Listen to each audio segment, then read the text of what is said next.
ಇಲ್ಲಿದೆ ನಿಮಗಾಗಿ ಕನ್ನಡದಲ್ಲಿ ಸುದ್ದಿ.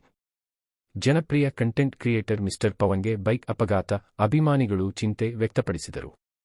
ಸೋಷಿಯಲ್ ಮೀಡಿಯಾದಲ್ಲಿ ತಮ್ಮ ಅಚ್ಚುಕಟ್ಟಾದ ಕಂಟೆಂಟ್ ಮೂಲಕ ಜನಪ್ರಿಯರಾದ ಮಿಸ್ಟರ್ ಪವನ್ಗೆ ಸಂಬಂಧಿಸಿದ ದುರದೃಷ್ಟಕರ ಸುದ್ದಿ ಹೊರಬಿದ್ದಿದೆ. ಲಭ್ಯವಿರುವ ಮಾಹಿತಿಯ ಪ್ರಕಾರ ಪವನ್ಗೆ ನಿನ್ನೆ ಸಂಜೆ ಬೈಕ್ ಅಪಘಾತ ಸಂಭವಿಸಿದೆ. ಅಪಘಾತದ ತಕ್ಷಣ ಅವರನ್ನು ಹತ್ತಿರದ ಆಸ್ಪತ್ರೆಗೆ ಕರೆದೊಯ್ಯಲಾಯಿತು. ಅಲ್ಲಿ ವೈದ್ಯರು ಅವರ ಚಿಕಿತ್ಸೆ ನಡೆಸುತ್ತಿದ್ದಾರೆ. ಪ್ರಾಥಮಿಕ ಮಾಹಿತಿಯ ಪ್ರಕಾರ ಪವನ್ಗೆ ಕೆಲವು ಗಾಯಗಳಾಗಿದ್ದರೂ ಅವರ ಸ್ಥಿತಿ ಸ್ಥಿರವಾಗಿದೆ. ಅಭಿಮಾನಿಗಳು ಮತ್ತು ಕಂಟೆಂಟ್ ಕ್ರಿಯೇಟರ್ ಸಮುದಾಯ ಸೋಷಿಯಲ್ ಮೀಡಿಯಾದಲ್ಲಿ ಗೆಟ್ ವೆಲ್ ಸೂನ್ ಪವನ್ ಹ್ಯಾಶ್ಟ್ಯಾಗ್ನ ಮೂಲಕ ಅವರ ಶೀಘ್ರ ಚೇತರಿಕೆಗೆ ಪ್ರಾರ್ಥನೆ ಸಲ್ಲಿಸುತ್ತಿದ್ದಾರೆ. ಮಿಸ್ಟರ್ ಪವನ್ಗೆ ಅವರ ಸೃಜನಶೀಲತೆ, ಉತ್ಸಾಹ ಮತ್ತು ಹಾಸ್ಯಭರಿತ ವಿಡಿಯೋಗಳ ಮೂಲಕ ಸಾವಿರಾರು ಜನರನ್ನು ಮನಸೂರೆಗೊಳಿಸಿದ್ದಾರೆ.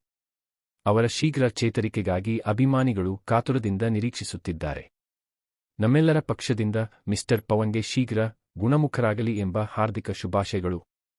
ನಿಮಗೆ ಇದರಲ್ಲಿ ಏನಾದರೂ ಮಾರ್ಪಾಡು ಬೇಕಾದರೆ ಹೇಳಿ.